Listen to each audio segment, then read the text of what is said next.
हरि हरि बोल। जय जय श्री चैतन्य जय नित्यानंद। जय जय श्री चैतन्य जय नित्यानंद। जय अद्वैत चंद्र जय गौरभक्त वृंद। जय अद्वैत चंद्र जय गौर भक्त वृंद। जय जय श्री चैतन्य जय नित्यानंद। जय जय श्री चैतन्य जय नित्यानंद। जय अद्वैत चंद्र जय गौरभक्त वृंद। जय अद्वैत चंद्र जय गौर भक्त वृंद। जय जय श्री चैतन्य जय नित्यानंद। जय जय श्री चैतन्य जय नित्यानंद। जय अद्वैत चंद्र जय गौरभक्त वृंद। जय अद्वैत चंद्र जय गौर भक्त वृंद। हरे कृष्णा। हम पढ़ रहे हैं श्री चैतन्य चरितामृत आदि लीला अध्याय 3 श्लोक संख्या 111। आदि 3.111। त्वं भक्तियोग परिभावित हृत्सरोज आसे श्रुतेक्षित पथो ननुनाथ पुंसां यद्यद्धिया तपुरुगाय विभावयन्ति तत्तद्वपु प्रणयसे सदनुग्रहाय। शांत। हे प्रभु, आप अपने शुद्ध भक्तों की दृष्टि तथा श्रुति में सदैव वास करते हैं। आप उनके कमल सदृश हृदयों में भी निवास करते हैं जो भक्ति द्वारा निर्मल हो चुके हैं। हे भगवान, आप उत्कृष्ट स्तुतियों से महिमान्वित होते हैं। आपके भक्त आपके जिन सनातन रूपों में आपका स्वागत करते हैं, उन रूपों में प्रकट होकर आप उन पर विशेष अनुग्रह करते हैं। हरि ओम सहना भवतु सहनो भुनक्तु सह वीर्यं करवावहै तेजस्विनावधीतमस्तु मा विद्विषावहै। ओम शांति शांति शांतिः। ओम अज्ञानतिमिरान्धस्य ज्ञानाञ्जनशलाकया चक्षुरुन्मीलितं येन तस्मै श्रीगुरवे नमः। जय श्री कृष्ण चैतन्य प्रभु नित्यानंद श्री अद्वैत गदाधर श्रीवासादि गौरभक्तवृंद। हरे कृष्णा कृष्णा कृष्णा हरे हरे, हरे राम राम राम हरे हरे। हरि ओम तत्सत्।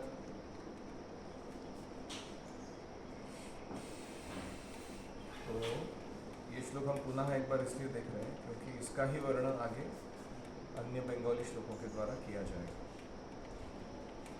तो भगवान जो है आसे मतलब निवास करते हैं कहाँ पे? भक्ति योग परिभावित हृत्सरोजे। भक्ति योग से शुद्ध निर्मल हो गया है, परिपूर्ण हो गया है, ऐसे कमल सदृश हृदय में वास करते हैं भक्तों के। श्रुत ईक्षित पथ ननुनाथ पुंसां। श्रुतेक्षित पथ मतलब दो अर्थ हैं। भक्तों का श्रुत पथ यानी कान और उनका इक्षित पथ यानी आँख, इसमें भगवान सदैव वास करते हैं। ये एक अर्थ हुआ।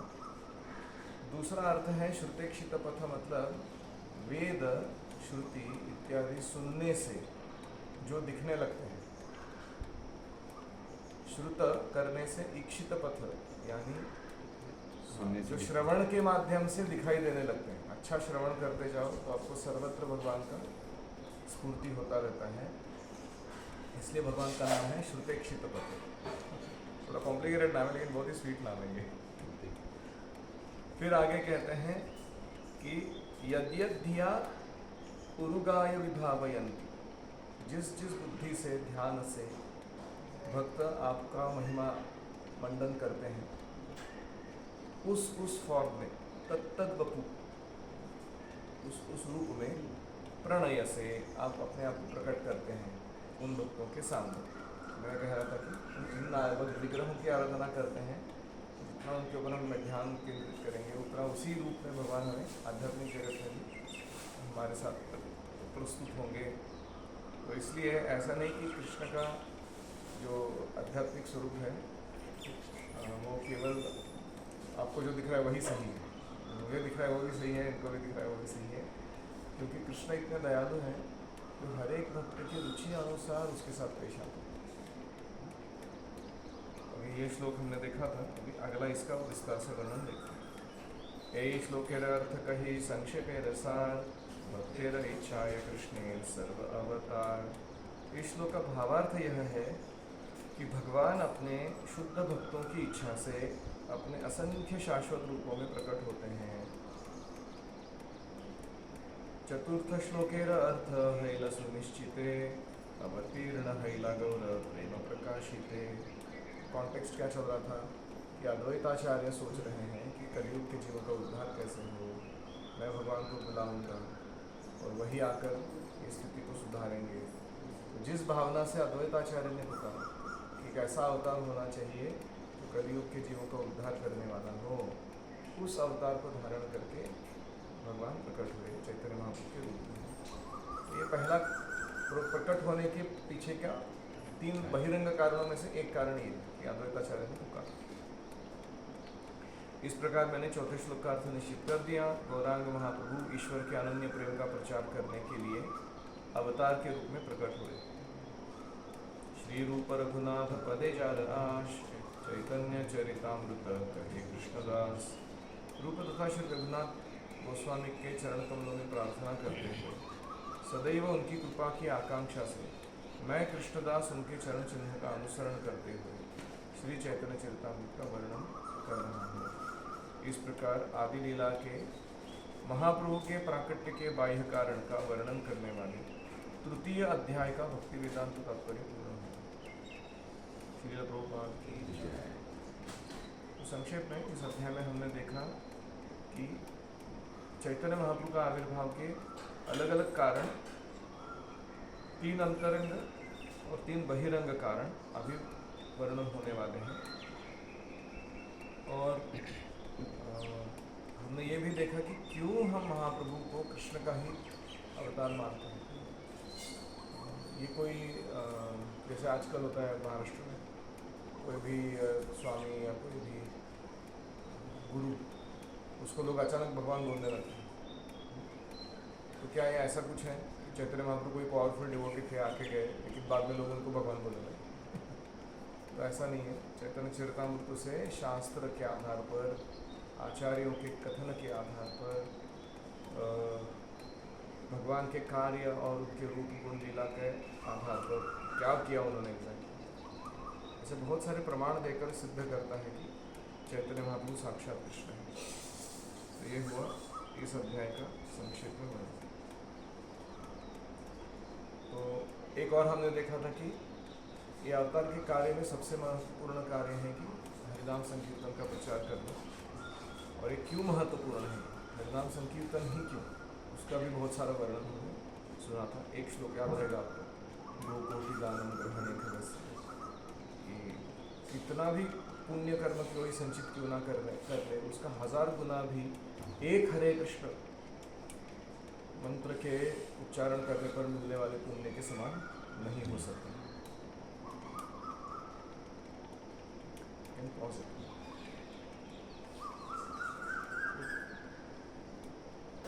जय जय श्री चैतन्य जय नित्यानंद, जय जय श्री चैतन्य जय नित्यानंद, जय अद्वैत चंद्र जय गौर भक्त वृंद, जय अद्वैत चंद्र जय गौर भक्त वृंद। हम पढ़ रहे हैं चैतन्य चरितामृत आदि लीला अध्याय 4। श्री चैतन्य महाप्रभु के प्राकट्य के गुह्य कारण, अंतरंग कारण, रीजंस फॉर लॉर्ड्स अपीयरेंस, निजी कारण, हिज पर्सनल रीजंस। एक है ऑफिशियल रीजंस कि कलयुग का युगावतार लेने का समय आ गया था, अद्वैताचार्य ने पुकारा था, हरिनाम संकीर्तन रूपी जो पद्धति है जगत के उद्धार की, उसको प्रदान करना था। वो सब बाह्य कारण है। अभी अंतरंग कारण देखेंगे कि क्यों ऐसा भगवान आए। पहला कारण पहले ही बता देता हूँ कि राधा रानी की जो स्थिति है भक्त के रूप में, उसमें वो जो आस्वादन करती हैं, वो कृष्ण चाहते थे कि मैं भी आस्वादन करके देखूं। जैसे कोई रोज़ फ्लावर है, हम उसको सुनते हैं तो हमें आह्लाद आता है ना, लेकिन रोज़ फ्लावर को नहीं मालूम है कि इसको कैसे, कौन से टाइप का आह्लाद है।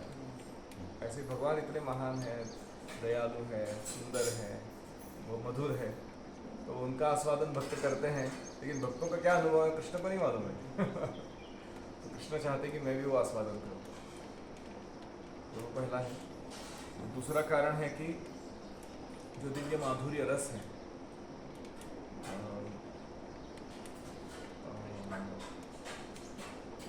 तो वो दिव्य माधुर्य रस का आस्वादन करना है तो राधा रानी की मनोवृत्ति स्वीकार करनी होगी, तो be in the mindset of Radha Rani, तो वो देखना चाहते थे कृष्ण। और तीसरा कि एक है आश्रय विग्रह और दूसरे है आश्रित विग्रह। तो प्रेम का आश्रय भक्त में है। कृष्ण प्रेम किसके पास है? भक्तों के पास। कृष्ण प्रेम कृष्ण के पास नहीं है। और वो प्रेम किस पर आश्रित हो रहा है, किस पर लगाया जा रहा है? कृष्ण पर लगाया जा रहा है। अभी रोल रिवर्सल चाहिए ना, तो विषय रूप भगवान ने आश्रय रूप स्थित जो राधा रानी है उसके प्रेम भाव का जब आस्वादन करना है तो रोल रिवर्सल चाहिए। इसलिए कृष्ण अपनी स्थिति छोड़कर भक्त बनकर देखते हैं, और वो भी टॉप मोस्ट डिवोटी। तो ये तीन कारणों से भगवान आते हैं। कम से कम राधा रानी जो आनंद आस्वादित करती है भक्ति का, उसे चखना, माधुर्य रस को समझने के लिए मनोवृत्ति को स्वीकार करना राधा रानी की, और तीसरा प्रेम का आदान प्रदान करते समय आश्रय और आश्रित जो तत्व है उसका रोल बदल कर देखना कि प्रेम व्यापारों का विषय जो स्वयं भगवान है और राधा रानी उस प्रेम व्यापार के आश्रय है, प्रेम के रिपोजिटरी है। तो जो विषय रूप भगवान है उनको अगर आस्वादन करना है तो रोल पद चेंज करके देखना होगा। तो इसलिए भगवान आए। How these three are different? They are different in the context that we have एक में मनोवृत्ति, दूसरे यानी भाव, दूसरे में स्थिति पद, भगवान का पद भक्त का पद, और तीसरा है आस्वादन, एक्सपीरियंस, रुचि, टेस्ट।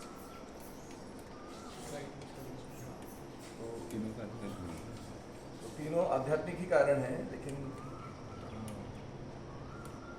भगवान जो है वो राधा रानी के भावों को, और फिर राधा रानी स्वयं उनको रक्षा होकर के अपनी कांति, राधा रानी की कांति को धारण करते हैं। तो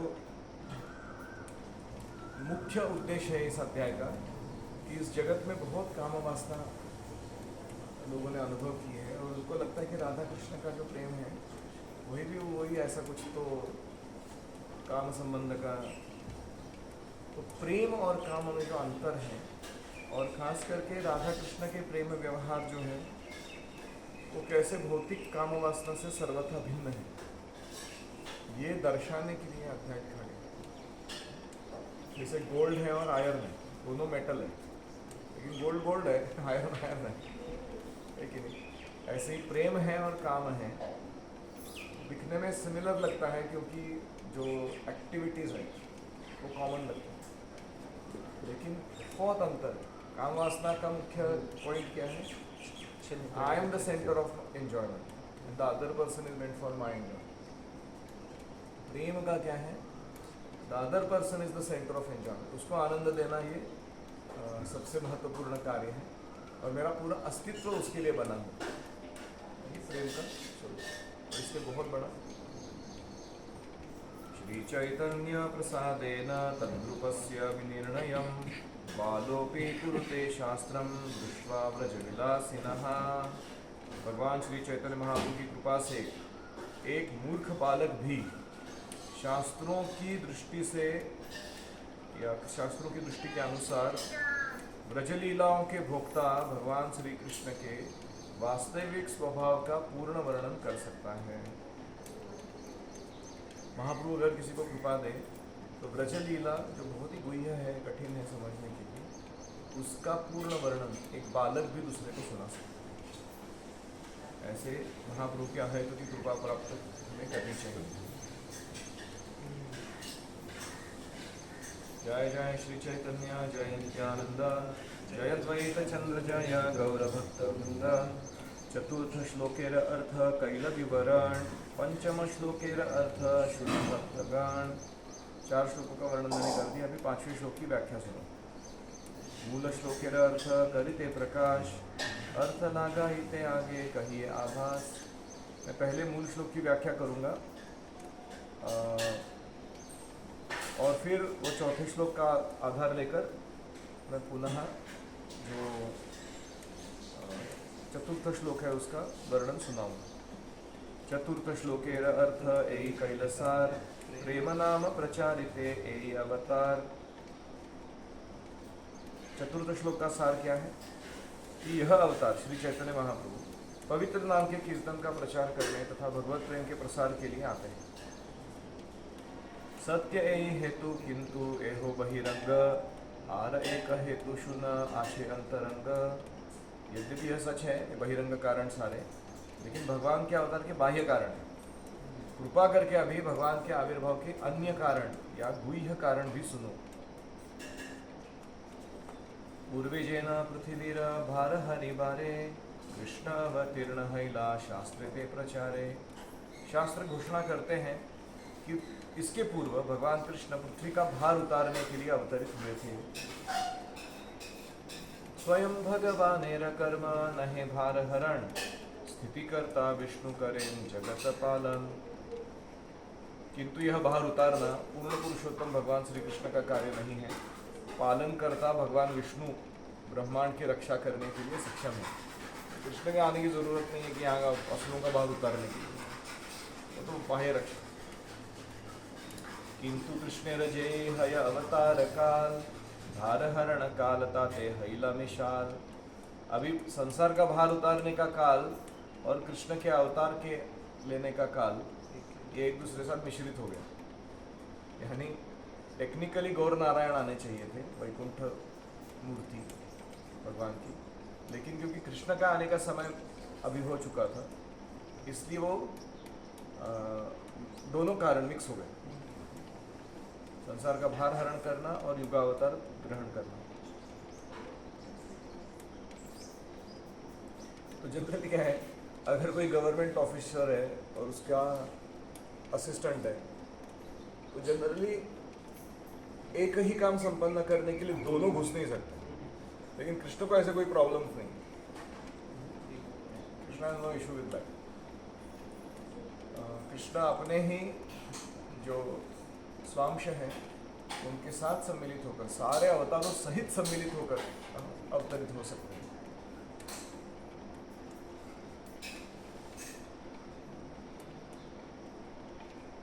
तो यहाँ प्रोपाल लिखते हैं कि श्री कृष्ण पिछले द्वापर युग में आए और पालनकर्ता विष्णु भी उनके साथ मिल गए उस कार्य में।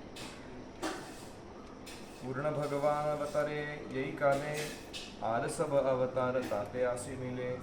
जब पूर्ण पुरुषोत्तम भगवान अवतरित होते हैं तो भगवान के अन्य सारे अवतार उनमें आकर मिल जाते हैं। जैसे हमारे राष्ट्रपति आए थे एनबीसीसी इनॉग्रेशन के लिए, तो कंपलसरी है कि गवर्नर या राज्यपाल, सॉरी क्या बोलूं, मुख्यमंत्री और वहाँ का कॉरपोरेटर या मेयर सिटी का, और ऐसे कुछ 10 लोग होते हैं लाइन, वो सब आने ही चाहिए उस फंक्शन में। ऐसा हो नहीं सकता कि राष्ट्रपति आ रहा है और ये लोग नहीं आएंगे, क्या बोला है। तो हमारा 3 काम एक साथ हो गया एक राष्ट्रपति बुलाने से। एक है कि हमारे सारे रोड्स बन गए, मंदिर तक एयरपोर्ट से सीधा आने के लिए रोड बन गए। दूसरा हो गया कि बिना बुलाए बाकी सारे मेजर सेलिब्रिटीज आ गए, राष्ट्रपति आ रहे तो हमें जाना ही चाहिए। और तीसरा, पुणे के सारे प्रतिष्ठित लोग जान गए कि इस्कॉन का वट है, ये लोग राष्ट्रपति को अगर बुला सकते हैं अपने इनॉग्रेशन के लिए, सबसे बड़ा संस्था इधर का है कि नहीं। तो इसलिए भोपाल तक तुम्हारा हैट्स ऑफ, जस्ट इम्प्रेस्ड।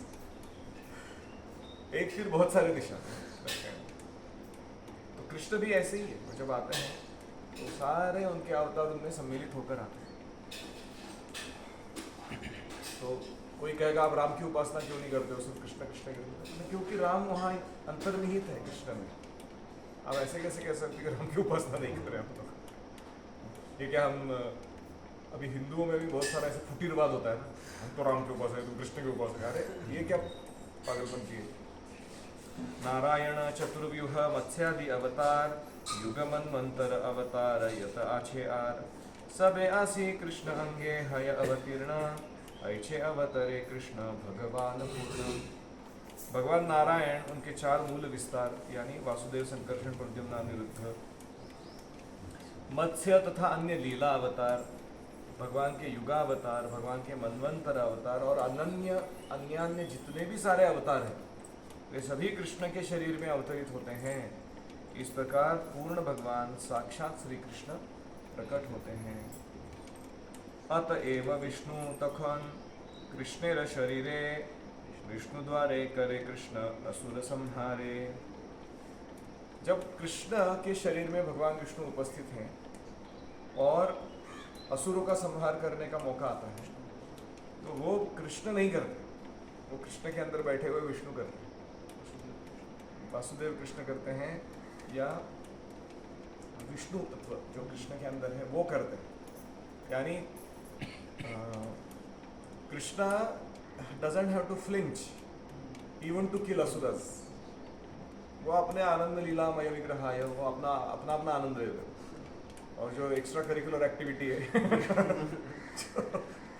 मूल मतलब आनंद लेने का कार्य छोड़ के कुछ करना है तो वो सारे कृष्ण के स्वांश जो उनके ही शरीर में बैठे हुए वो करा देते तो उसको मारने का काम।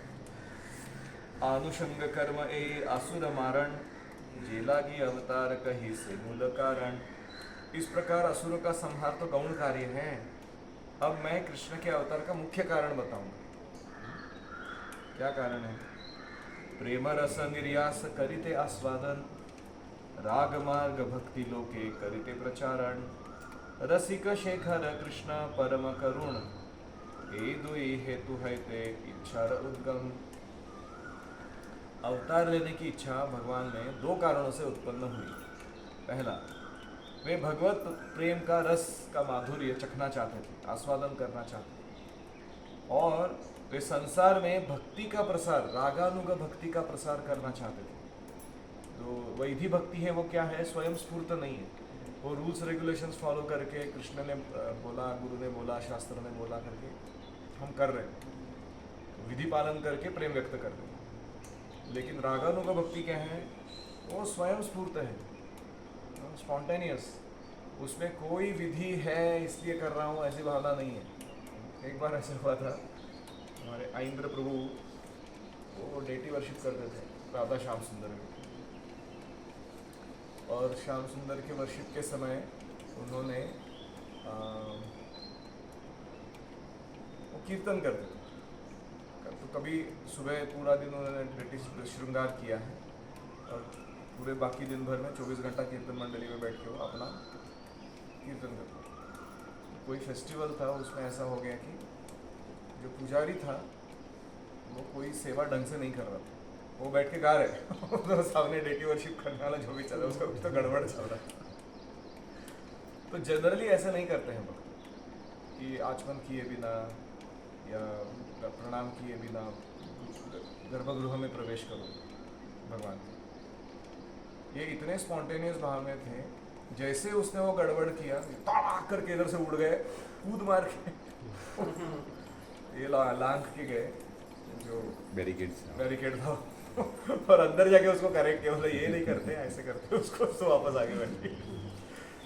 तो ये जो स्तर है कि भगवान की सेवा या सुरक्षा या उनका जो आनंद है उसमें परफेक्ट हमारा योगदान होना चाहिए। उसमें फिर विधि का जो सरोकार नहीं रखा जाता, ये स्तर पर हमें जाना है। तब विधि गौण हो जाती है, वो लुप्त तो नहीं हो जाती, वो सेकेंडरी बन जाती है। विधि फॉलो करता है वो भक्त, लेकिन उसका पर्पस क्या है? वो विधि कृष्ण को आनंद देना, वो पर्पस है। नहीं तो हम सारे रूल्स रेगुलेशन अच्छे से फॉलो कर रहे हैं और कृष्ण मिजरेबल कि क्या परिचय कर रहे हैं तो ऐसा भक्ति हमें नहीं करना है। लेकिन ये बहुत एडवांस है, हमें इसको इमिटेट नहीं करते अपने जीवन में। जयपताका महाराज ने इधर पूरा फ्रूट का दुकान ही ऑफर कर दिया। तो ये रागानुगा भक्ति कहलाता है कि स्पॉन्टेनियसली करना है, उसके ऐसा लॉजिक नहीं लगाता रहता वो आदमी, या विधि नियम कानून बोल रहा है इसलिए नहीं करता रहता, प्रेम है इसलिए करता है उस कार्य को।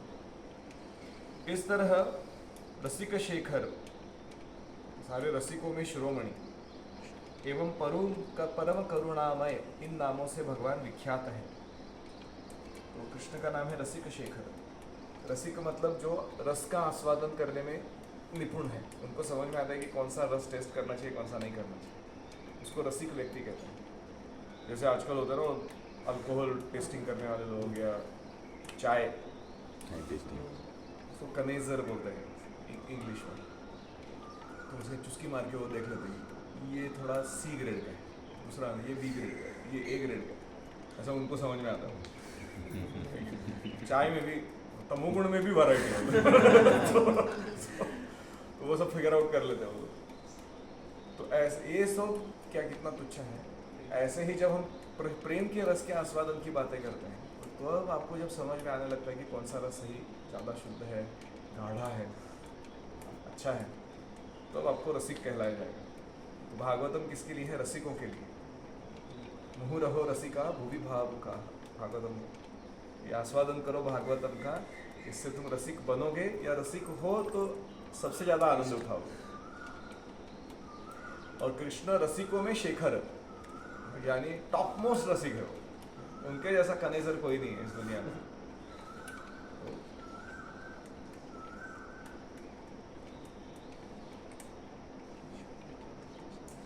तो एक है कि कृष्ण रसिक शेखर है, यानी रसों का आस्वादन करने में माहिर है। दूसरा वो करुणामय है, यानी वो ऐसे भगवान नहीं है जो केवल स्वयं आस्वादन करते रहता है और दूसरों को कुछ नहीं कराते। जनरली जैसे हमारे स्कूल में होता था कि एक बेंच पे बैठना है तो भी उसमें से करकट से एक लंबा लाइन आता, तो यहाँ हाफ पार्ट तेरा, ये हाफ पार्ट मेरा अभी इसमें क्या टुच्चागिरी कर रहा है, थोड़ा उसका रबर इधर आ गया या कुछ स्केल उधर चला गया तो वो झगड़ा कर देते। मतलब from that point of view Krishna का ही सब कुछ है, वो चाहे तो कैसा भी उसके आस्वादन कर सकते हैं। वो बोल सकते हैं कि तुम्हारा कुछ खोटा है नहीं इधर, बाय द वे सब मैंने ही निर्माण किया, तुम कौन होते हो आस्वादन करने वाले। लेकिन कृष्ण ऐसे नहीं है, वो इतना आस्वादन कराते हैं भक्तों को कि वो भक्त पागल हो जाते हैं आनंद के कारण। There is no scarcity or conjuicy in Krishna giving enjoyment to his devotees. करुणामय। तो ऐश्वर्य ज्ञाने ते सब जगत में श्रित, ऐश्वर्य शिथिल प्रेमे नाही मोर प्रीत। भगवान कृष्ण मन में सोच रहे हैं, ये मन कृष्ण के मन में क्या चल रहा है वो कृष्णदास कविराज गोस्वामी बता रहे हैं। सारा ब्रह्मांड मेरे ऐश्वर्य भाव से पूरित है, यानी ब्रह्मांड में कहीं भी जाओ सब जीव जो है रेवरेंशियली कृष्ण को जानते हैं और मानते हैं कि बी सीरियस, रिस्पेक्टफुल। किंतु उस ऐश्वर्य के भाव से दुर्बल हुआ प्रेम मुझे संतुष्ट नहीं करता। एक बार श्रीदामा प्रभु बता रहे थे उसको, कोई तो काउंसिल था उनका, वो प्रभु जी जैसे ही किधर एंट्री मारते थे ना टेम्पल हॉल में या काउंसलर मीटिंग में या कोई क्लासरूम में, काउंसलर है तो ऐसे हर बार वो एकदम हड़बड़ा के बहुत रेवरेंशियली रिस्पेक्टफुली तो ये परेशान हो गए थे वो प्रभु जी उनसे। वो उनको एक बार ऐसे उन्होंने किया कहीं तो किसी सेटिंग में काउंसलर मीटिंग, अरे काउंसलर काय का काउंसलर यार, पहला मैं डिवोटी है बाद में काउंसलर है जो से चला है उसके ऊपर काउंसलर लगा के क्या रखा है मेरा। तो वो बता रहे थे कि कृष्ण को भी ऐसे ही होता है कि सब लोग भगवान अरे क्या कर पहले प्रेम कर मेरे से, मैं तेरे से भी शुद्ध प्रेम करूं तो मेरे से भी शुद्ध प्रेम कर, है कि ये क्या लगा के रखा। तो कृष्ण को ऐसा प्रेम संतुष्ट नहीं करता। हमारे ईश्वर माने आपना के हीन, तार प्रेम वश आमी नाहई अधीन। यदि कोई मुझे परमेश्वर समझता है और अपने को मेरे अधीन मानता है, तो मैं ना उसके प्रेम के अधीन होता हूँ, न ही उसका प्रेम मुझे वश में कर सकता है। तो कृष्ण को भगवान मानना, परमेश्वर है, और अपने आप को कृष्ण के अधीन मानना, इसमें क्या भाव है कि उसका प्रेम इतना विस्तारित नहीं है कि वो कृष्ण को आश्रित बना। उस कृष्ण का रोल क्या हो गया?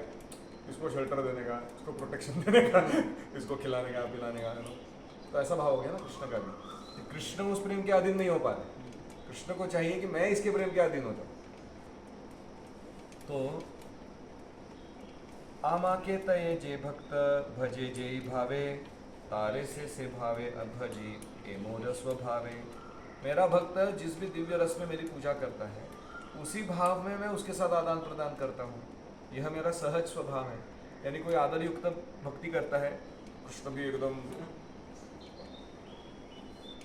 क्या कहते हैं, मास्टर मोड में चले जाते हैं, बात काय पाहिजे तुला। तो कृष्ण का स्वभाव है, जिस ये यथा माम प्रपद्यन्ते ताम तथैव भजामि अहम्, मम वर्त्मानुवर्तन्ते मनुष्याः पार्थ सर्वशः। मेरे भक्तजन जिस किसी रूप में मेरी शरण आते हैं, मैं उन्हें उसी रूप से पुरस्कृत करता हूँ। हे पृथापुत्र, सारे लोग सभी प्रकार से मेरे पथ का अनुसरण करते हैं। तो अभी जो कुछ भाव है कृष्ण के प्रति, जो मास्टर सर्वेंट या ऐसा आंखें चकाचौंध हो गई है कि कृष्ण कौन है, वाव, इसको वाव इफेक्ट बोलते हैं कभी कभी। वाव इफेक्ट है ऑसम इफेक्ट। कृष्ण को ऐसा देख के लोग वाह ऑसम वो शांति रस में चले जाते हैं, इनएक्टिव हो जाते हैं, कुछ करते नहीं है कृष्ण के साथ आदान प्रदान। तो वो जो ऑसमनेस वाला रसा है, शांति वाला, और वो जो सर्वेंट बनने का, दास बनने का भगवान का होड़ लगा हुआ है मन में कि अरे मेरे को दास बनना है, भगवान इतने महान है, मैं क्या नहीं करूँ उनके लिए। तो ये दो भाव जो हैं, शांति रस और दास्य रस वाले, ये परिपूर्ण नहीं है किसके लिए? फुल प्रेम का आस्वादन करने। ऐसा नहीं कि उसमें आस्वादन नहीं। मोर पुत्र मोर सखा मोर प्राणपति, एई भावे एई मोरे करे शुद्ध भक्ति। आपना के बड़ा माने हमारे समहीन, सही भावे हई अमी ताहर अधीन। यदि कोई मुझे अपना पुत्र माने, मित्र माने या अपना प्रेमी माने, और अपने आप को महान, मतलब मैं तेरे से श्रेष्ठ हूँ, और मुझके या तो अपने समान माने या अपने से निम्न माने, ऐसी मेरी शुद्ध प्रेमा भक्ति अगर कोई करे तो मैं उसके अधीन हो जाता हूँ। तो तीन अलग रस हैं, वात्सल्य, साख्य और माधुर्य। ये तीन रसों में होता क्या है कि वो डिवोटी खुद को या तो कृष्ण के समान या कृष्ण से श्रेष्ठ मानता है, और वो कृष्ण पे अपनी चलाता है प्रेम के कारण, और वो अपनी जो चलाता है वो कृष्ण को अच्छा लगता है कि ये मेरे से प्रेम करता है कि अपनी चलाता है, तो इसलिए कृष्ण उसके प्रेम के अधीन होता है। तो ये रस का आस्वादन करना कृष्ण को सबसे ज़्यादा अच्छा लगता है। तो इस प्रकार एक है साधारण भक्ति, यानी जो हम कहेंगे कि लोग थियोरेटिकली समझ गए कि भगवान है, अभी मैं दास हूँ, वो साधारण भक्ति। दूसरी है मिश्रित भक्ति, मतलब या विद्ध भक्ति भी कहते हैं उसको। विद्ध भक्ति क्या है कि लोग ऐश्वर्य भाव से मिश्र ऐसा कृष्ण का जैसे द्वारकावासी करते हैं, आराधना करते हैं, उसको विद्ध भक्ति या मिश्रित भक्ति। और तीसरा होता है शुद्ध भक्ति। तो शुद्ध भक्ति में भगवान भगवान है इसलिए नहीं प्रेम करना, क्योंकि वो ऐसा पोजीशन है उनका, पोजीशन मायने नहीं रखता। कृष्ण कृष्ण है, मित्र फर्स्ट क्लास है, और वो मेरे मित्र है, प्रेमी है, या पुत्र है, या पिता है, जो भी है, उस भाव से वो प्रेम देता है भगवान को। ऐसा भक्ति कृष्ण को सबसे ज़्यादा आनंद प्रदान करता है।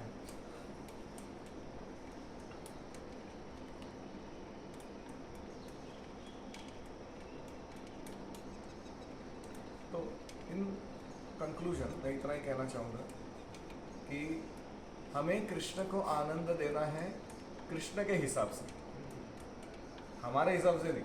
हमको लग रहा है कि ये चीज़ शायद भगवान को आनंद देता रहेगा, नहीं, कृष्ण बता रहे मुझे क्या आनंद देता है। तो वो भाव लेकर अगर कोई कृष्ण का आराधन करेगा तो वो कृष्ण का सबसे अंतरंग पार्षद बनेगा, उसका जो आध्यात्मिक आनंद है वो सर्वोत्तम होगा। एनी कमेंट्स और क्वेश्चंस? जैसे अभी इसके अंदर बताया कि साख्य रस में या जो 3 रसों के बारे में बताया, तो उसमें अर्जुन ने जब भगवद गीता में हम देखते कि भगवान ने अपना ऐश्वर्य भाव दिखाया तो वो भी ज़रा हिल गए। तो जब जिस इंसान को नॉलेज होता है भगवान के ऐश्वर्य का, वो तो थोड़ा शेक हो गई ना वो ऐश्वर्य सुनकर। कैसे देखा जाए इसको?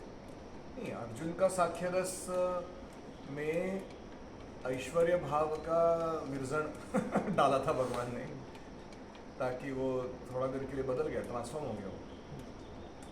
अर्जुन का जो समानता का भाव था ना, साख्य रस में इक्वल, वो चला गया और उसके अंदर रेवरेंशियल मूड आ गया भगवान के ऐश्वर्य को देखकर। तो क्यों किया ऐसे भगवान ने? ताकि हमें उपदेश दिया जा सके और अर्जुन को हौसला दिया जा सके कि युद्ध करो, ये मैच फिक्स है। तो अभी आगे बढ़ो। जहाँ नॉलेज आता है वहाँ पे थोड़ा मतलब इंसान सबॉर्डिनेट होता ही है ना, ऐसा होना ही पड़ेगा। भगवत तत्व विज्ञान का सरल संबंध किसके साथ है? रेवरेंस के साथ। The more you know about Krishna, the more reverential you will become. ये मतलब अगर हम नॉलेज गेन करें तो ऐसा नहीं हो रहा है कि हम भगवान के 3 मूड से दूर जा रहे हैं। स्टेप नंबर 1 में वो जरूरी है। First comes reverence, then comes affection या स्पॉन्टेनिटी। नहीं तो हम चिप सहजी बन जाएंगे। अगर शुरुआत में भगवान को आदरयुक्त भीति या आदरयुक्त सेवा नहीं अर्पण करेंगे तो हृदय शुद्ध नहीं होगा और हम लोग फिर ऐसे चीफ इमिडिएटर्स बन जाएंगे। एक बार रूपा जी गए थे किसी चेन्नई के कपल कोई था, उनके घर में लड्डू गोपाल थे और वो बहुत ही ऐसे खुद को रागानुग स्तर पर मानते थे। लड्डू गोपाल के आर्चक थे। तो उन्होंने एक बार काले कपड़े पहने थे तब कृष्ण को पूरे। रूपा जी ने पूछा क्या है ये? तो इसका इतना तेज बाहर आता है ना हमारे लड्डू गोपाल को, देखा नहीं जाता, फिर हमारा दर्शन प्रॉपर नहीं होता, इसलिए स्टार्ट हो गया। रूपा जी को उन्होंने फिर पीछे लग गए कि रासलीला सुनाओ, दशम स्कंद के वो सारी लीलाओं को सुनाओ जो कृष्ण की गोपियों। रूपा जी कहने लगे कि